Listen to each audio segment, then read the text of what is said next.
Ashes of Empire, Volume 1, Ghost Emperor, by Douglas Stewart McDaniel.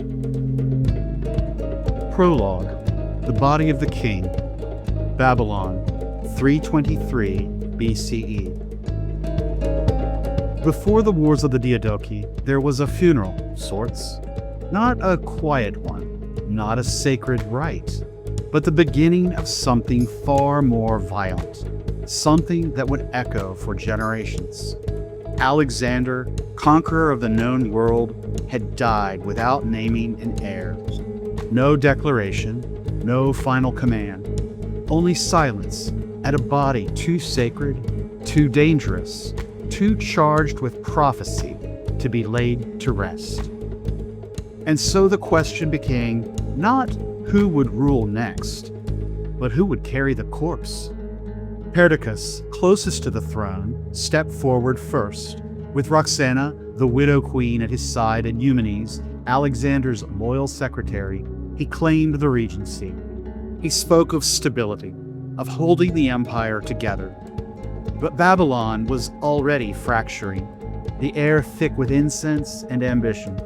The palace halls crowded with men who had once called each other brothers, now speaking in whispers and drawing up lists.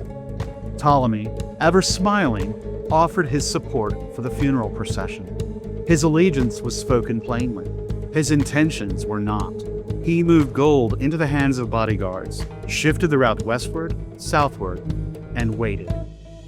Olympias, far away in Epirus, lit candles in the temples and sent killers in the guise of priests. She called it purification. Others called it madness. Either way, blood was spilled. And then there was Cassander, watchful, silent, calculating. Not a general, but the son of one. Raised in the shadows of power, he poisoned slowly. Not just men, but memory itself.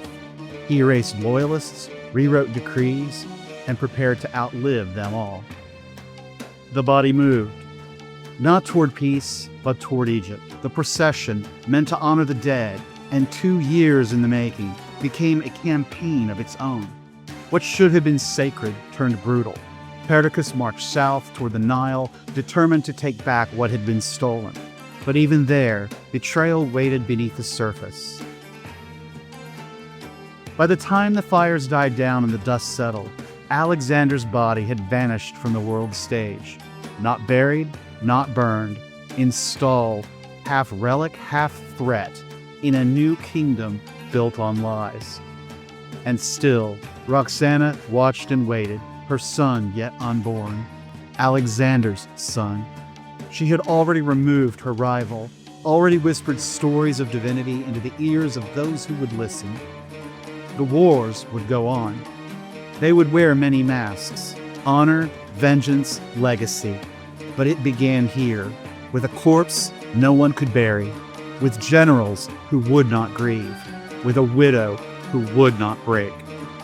The first betrayal was the funeral, and the body became the crown.